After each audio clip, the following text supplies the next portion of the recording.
පස්සේ ඉදිරිපත් කරන්නේ මේනවතුව නවුර රංග කලාතුරේ ශිල්පී විසින් ඒ සඳහා දායකත්වය ව්‍යාපාරික විහාර රණවීර මහත්මයා දරුවව අපි ඔබ ගෞරව ආදරයෙන් යුතුව ශක්තිය ප්‍රාර්ථනා කරමින් සිහිපත් කරන්න කැමතියි. සුරජ් මේ අපේ ඉස්සරහට එන්නේ කතරගම දිනහඳුරන්ගේ වාහනය අද මේ මහා පෙරහැරේ නර්තනයක් බවට පත් වෙනවා.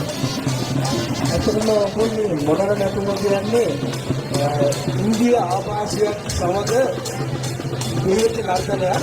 මොකද කතරගම දෙවියන්ගේ වාහනයේ මොනර නමුත් මේ විදිහේ නර්තනයේ ඉතින් ඉන්දියාවේ භාරතයේ දේවාලක්ෂණ. ඒ නිසා අපි මේ මොනරටම මොනද කියන්නේ මයිල කියලා. ආත්තම් කියන නර්තනයද. ඒක දායකලක මොනරට ඉස්සරහින් සෙබඩ පන්තියක් තමයි මට ඉස්සෙල්ලා දැනගන්න පුළුවන්.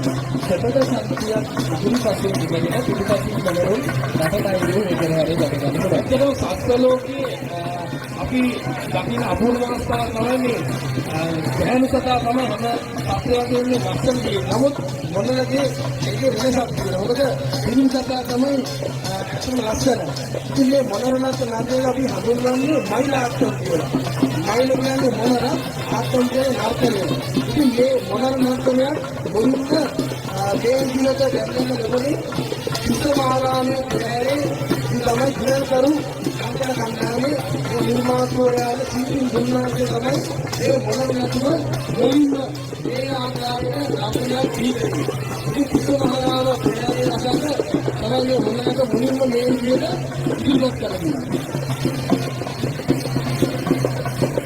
ඒකේට ජයන වාදනයකට වේගවත් පාදවතා අනුකරණ ලක්ෂණින් අලංකාර පිළිදහවන පිළිවෙල සමබරතාවය කරන අන්තරයේ ඉදිරියට ලෙස සාතුවක් වේ. ඒ නිසා මොනවාක්වත් අද මේ මහා පෙරහැර අපරාධ පිළිසින වීදියේ පිටේ උපකරණයට අපූර්වව නාටකීය ආකාරයෙන් තමයි ඔබට අපට දැනගන්න පුළුවන්.